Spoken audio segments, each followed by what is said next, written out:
These last few trips, I've been torn.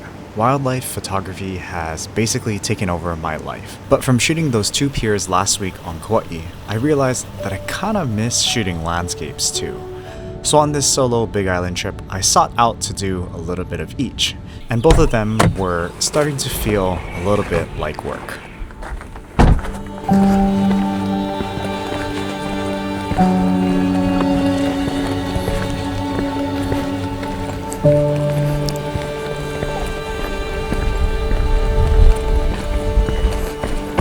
Good morning, everybody. Welcome back to the beautiful island of Hawaii. We are out here today at Puʻu Ōʻō. Did this trail before a couple of times, but I wanted to give it a go again. Beautiful day that we have out here. This is like probably going to be the only nice day that we have on this trip.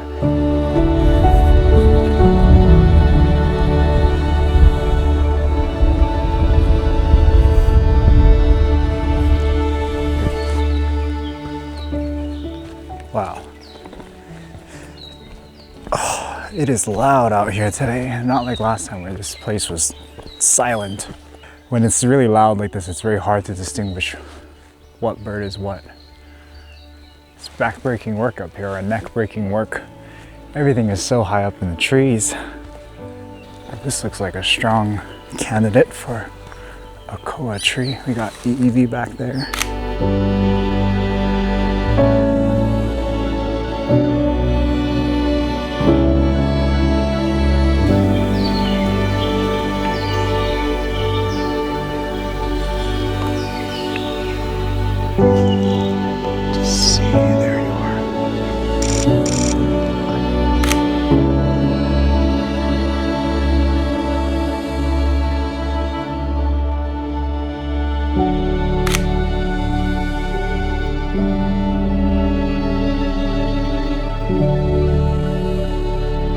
I sat for a long time under the koa tree hoping for an akiapōlā. Plenty of common birds showed up, but no aki. And this is where wildlife photography starts to feel like landscape. Super specific conditions, super specific subjects, and if that doesn't happen, you go home disappointed. This trip was supposed to be about chasing the rare stuff. The aki, the pueo, palila, and I already could feel the expectations creeping in. Try not to spook him, hopefully. Oh yeah. Oh yes, baby. The idiot that I am is going bushwhacking to get on the other side of him, or at least to get a view of his face here. Oh my god, this grass is so thick. Oh, yeah, there we go. Little hawk there. Oh, there he goes. Where's he going? And he'll land over there. Please don't fly away. I promise I'll be your friend.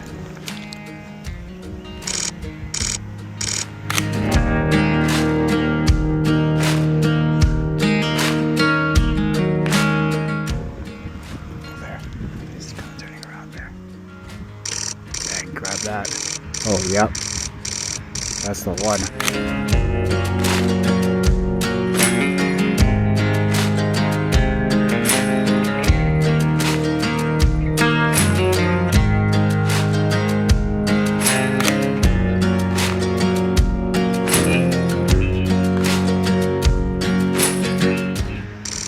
Looks like he's gonna fly. Where are you going now, buddy? Oh, please land on that one. Please, please, please. Oh, yep, here we go. He's chasing this hawk down the road. I should probably lock the car. Oh, holy crap.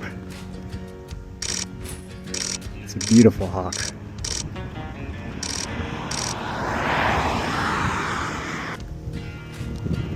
No wonder Darwin said they like hanging out over here, because this is exactly the type of stuff. What's up, my guy? He's chill. Hopefully, I wonder if this is the same hawk that Darwin then photographed several months ago, earlier this year. He's just chilling.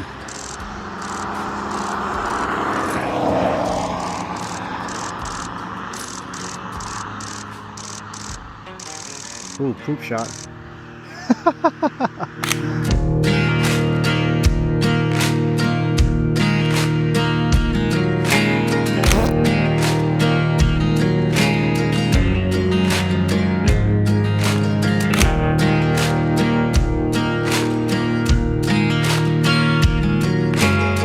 You had to take a shit for the camera. Oh, beautiful. And he's off. All right, ladies and gentlemen, we got ourselves another perched Hawaiian hawk. Our first perched Hawaiian hawk was at Hakalau, and that one was nice. That was all like pure brown, beautiful. Flew into the forest and stuff, so didn't have to work too hard for that one. This one, we saw perch driving on the way back to Hilo, and oh, this one was beautiful. Had like kind of like a gray upper side, white underneath. Their color schemes and stuff is not like reflective of their age, nor is it a reflection of their gender. But yeah, I always wanted to kind of get like a kind of whitish colored hawk. Ah yes, then of course, the shot that I've been chasing for months just happens on the side of a highway. Because of course it does. A classic wildlife photography experience. Okay, tummies are full, bladder is empty, and we are out here once again, as always, trying to hunt for some Pueo. Trying to run into specks again. Oh yeah, the skies are looking clear. It's a beautiful day for the Pueo to be out hunting, not too much clouds. It is a little bit windy. Now remember, if you've watched my previous wildlife photography vlogs, Specs is my Pueo, my personal Pueo. Over the past several months, we've had a bunch of crazy good encounters with him over a couple of trips actually. So I was hoping for something similar this time around. Or at least to, see him, give myself reassurance that my Pueo is still alive and didn't get hit by a car or something like that. Oh, damn, this freaking sucks. I can't even buy a sighting. Wildlife photography for me nowadays is starting to feel a little bit more like landscape photography, and all that's kind of left is like the critically endangered or like hard to shoot sort of birds. When I'm not getting those birds because obviously they're critically endangered for a reason, I feel bad, and then I'm like, I don't want to do this anymore, and like that's kind of how I felt a little bit after this morning. I really hope this wildlife photography thing doesn't turn into like how it did with my landscape photography thing. If you're enjoying all of these bird videos and this Hawaii bird content, I encourage you to pick up one of my calendars for 2026. I've got two of them, forest birds and water birds of Hawaii. The forest birds, of course, feature the Pueo and the Io. 50% of the proceeds will be donated to Birds Not Mosquitoes, the organization that's kind of dedicated to saving our native honey creepers and our forest birds from mosquito-borne diseases and stuff like that. So if you are interested, there will be a link to my calendars in the description below. After striking out on the Aki and the Pueo in one day, the old me probably would have gone home mad at the world. But then again, the hawk that we got earlier certainly saved us. But for once, the weather for the birds was junk with overcast skies and weather moving in, so I let the internal landscape photographer take the wheel again. We are spending the day out here in Kailua Kona. This is the local fish ponds right behind me. And unfortunately, we had to do a little bit of a walk in the hot, I don't want to say the hot sun because it's overcast, but it's like hot, it's humid. Whoever thought this was a good idea should be fired. But we're out here anyways. And we're out here this afternoon looking for a kingfisher. I was told that kingfishers are, I guess, sort of seasonal birds, and some stay all year, and they, frequent large bodies of water alongside the Kona coastline, even the Hilo coastline too. This has to be the other side of wildlife photography that no one rarely ever shows. The long miles that you walk, sweating in the blazing heat, all for a bird that might not even show up. Oh, made it finally. Nice little area. We got some marsh birds Saw some ku'u, some Io. But yeah, this is a terrible, terrible idea because this place is so big. The kingfisher could be anywhere, or it could be nowhere. And I'm just out here wasting my time. And yeah, the trail itself wasn't that hard, but it kind of unnecessarily took you around the fish pond and stuff, and it's just hot back there. There's our consolation prize. We got some Io right here. Say hello, Io. So the Io kind of come around, and so do I. Just gonna wait for them to kind of walk out because it's a nice little reflection spot here. If we can, just kind of allow them to approach. And that's kind of the main difference between like landscape and wildlife photography. You know, at least for me, wildlife photography has taught me the importance of being patient and like really, really patient. You know, sometimes you're waiting long hours, you're waiting all day long for the wildlife to show up. Whereas in contrast to, landscape photography, while you do still have to have a little bit of patience per se, you kind of just like, do a little bit of like research ahead of time, plan, what time you're gonna go out to shoot sunset, maybe scout out your location a little bit. Either you get those conditions or you don't get those conditions, but you maybe spend 1, 2, maybe 3 hours tops. At least it's not a total bust.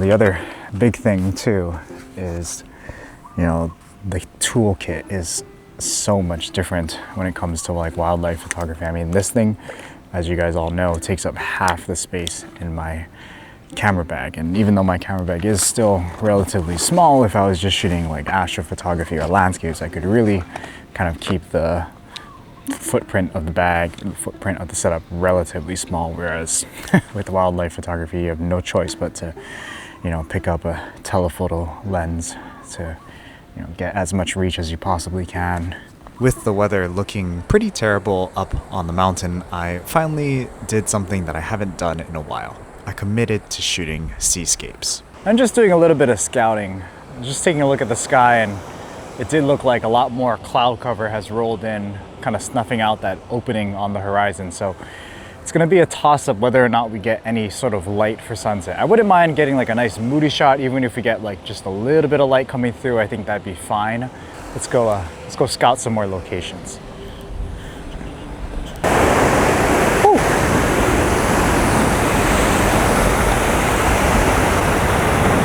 Now the thing that I miss the most about landscape photography is, I guess, a little bit more of like that creative footprint that you can have on your image. When it comes to wildlife photography, it's pretty much like a documentary process, right? You can't ask for a Pueo to move left or to step into better light. All you can do is really capture the moment as best as you can. With landscapes, you really get to sculpt the scene. You pick your tripod height, move a step or two to the left or to the right to balance the composition, wait for the perfect wave to fill the foreground or the right cloud to move into place. It's less about chance and a little bit more about crafting the perfect image. And sometimes it's nice to have that sort of creative control.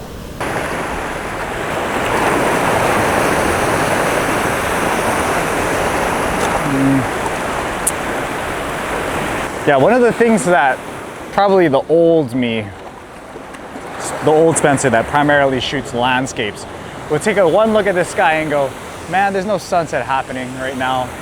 But by living as a wildlife photographer, or primarily as a wildlife photographer for like the past year, has taught me that it's never really over until it's over. If you think about all of our opportunities photographing wildlife, things always tend to happen right as you give up.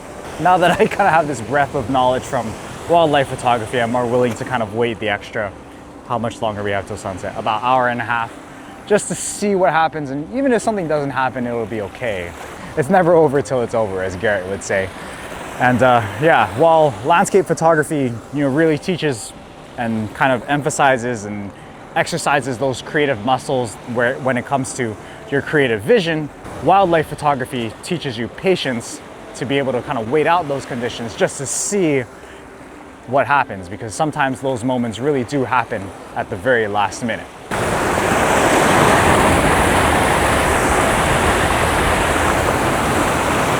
Yeah, but the thing for me that I've been, I guess, somewhat struggling with, and again, maybe it's the unconscious, like, resting landscape photographer that's urging myself to get back into the landscapes and stuff, but I've been struggling with trying to find what the right balance is between wildlife photography and landscape photography. And for me personally, I'm very I kind of shoot dependent on what the weather looks like. And at one point in time this year, I was like, even if the sky is good for sunset, I'd rather still go and chase birds and stuff. But today was one of those days where it really kind of hit home on what I guess what the right thing to do is for, I guess, having a healthy balance between the two genres of nature photography. Yeah, the weather was just absolutely moody, very dramatic, dark skies. You don't really have a whole lot of light all day long. And it's not necessarily the best weather to be go chasing birds, especially here on the Big Island. But the good thing is that those weather conditions are great, and they have a lot of potential for us as landscape photographers or seascape photographers, especially because we're always kind of looking for a nice sky to pair with some nice water movement and all that kind of stuff. So if the weather is looking shitty, maybe I decide to go chase a waterfall or something, or maybe I go to the beach and try to get a nice moody seascape shot and those sort of things. So yeah, by looking at it through the lens of a weather sort of photographer or weather perspective, that could be a way to, I guess, sort of balance, the two subgenres of nature photography. Each subgenre is sort of a backup plan to each other. Neither is a priority per se. But if the weather is looking good for seascapes, go shoot the seascapes. If the weather's not looking good for seascapes, go shoot the wildlife, vice versa. They kind of complement and balance each other out, if that makes sense. But one of the big things about my life as of late as a primarily wildlife photography shooter is I've really enjoyed not having to wake up stupid early for sunrise or Milky Way, or stay out super late for sunset or Milky Way.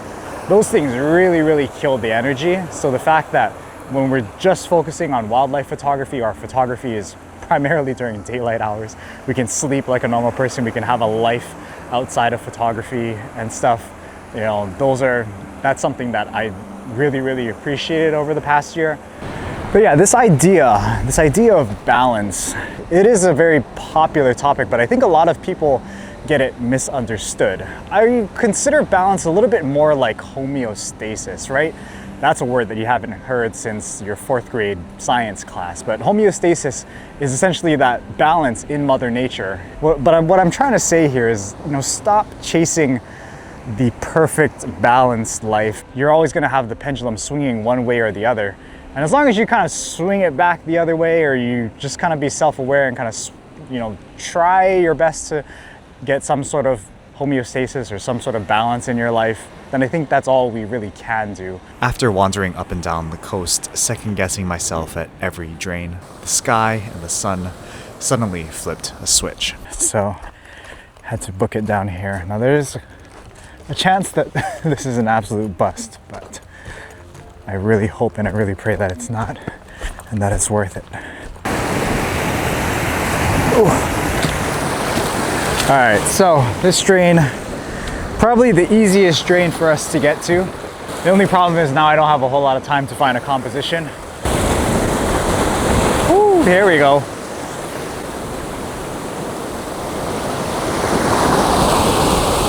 Oh yeah. Holy smokes. Here comes the action. All right. Frig it. I mean, I don't want to have to take the basic shot, but how can I not take the basic shot with the sky looking like it's looking right now, with the waves looking like how they're looking right now? How can you say no to something like this? Holy smokes, look at this. It's going off right now. The waves, the sky, everything. It's like, oh, I need to try and find something different, find something more unique. And this sky is just telling me no. It's like super wide. We're getting all the colors. We're getting nearly killed by all these waves every single time they come up. But it's creating beautiful, beautiful water flow. Heads up. Ugh. Gotta add some protection here. Just a little bit. Let's get this tripod slightly above the ground. But yeah, I'm like looking at this sky, I'm looking at the water flow, and thinking, why would I try to get cute here and try to go for a different perspective when the regular wide perspective is working so well, so consistently? How can I say no to that? Now, this is the part of landscape photography that I forgot I loved. Stressing out over compositions, getting soaked and praying your expensive photography rig doesn't go swimming, and then seeing the sky actually do something.